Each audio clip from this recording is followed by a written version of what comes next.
So here we go. Developing a budget. Now, as I've tried to make the point already, your budget is very integral to the success of your project. And if you don't have it well developed, although you've done everything else very well, your proposal can fail at that stage. Remember, it also speaks to feasibility. So it's really important to get right. So what does the budget mean to you?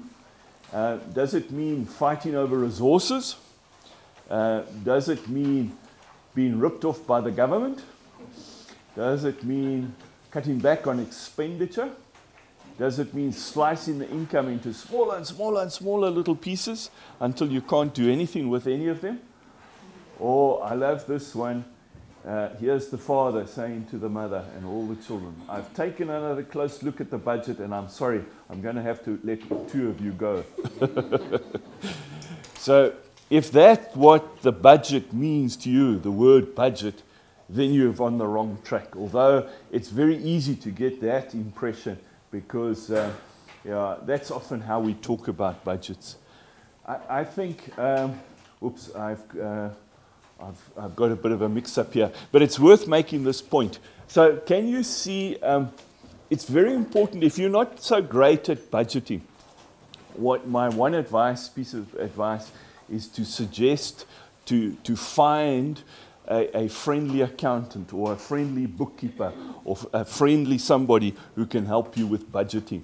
And my question here is, you know, we call them rather rudely bean counters, hey? So that's why the picture of all the beans. And my question to you is, can you find the bean counter in that picture? Can you see the bean counter? So my daughter, who's dyslexic, looked at it immediately and said, there he is. So there is the bean counter. Can you see the face over there? All right, so find yourself a friendly bean counter who can help you do your budget. That was the point of that slide. But the point that I'm trying to make is a budget is a definition. It's an itemized list accounting for every potential expenditure required to complete a project. That's what a budget is. It's a list of expected expenditures that you need to do to complete the project. And wrapped up there is that you want to complete the project. There's nothing worse that you actually win some funding. Remember how competitive we said it was? And then you get you'll get your grant, you get your money, and it's not enough to finish the project. And then how do you deliver, how do you write your progress reports because you don't have enough money?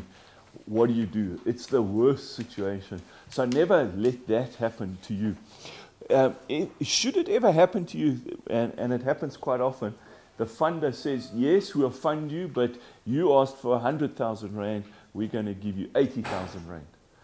What do you do in that situation? You haven't got enough money to cover the project, so you must amend the project, and you must tell the funder how you've amended the project, and not in your first progress report, because otherwise they'll just think you're not delivering.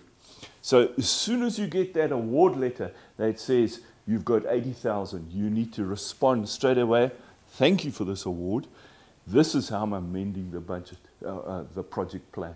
And you might have to leave some things out. Because you've now come in now, Mike, you've got a peg in the ground. So then when you write your progress report, you'll say that I haven't done quite as much, and you can refer back to your letter.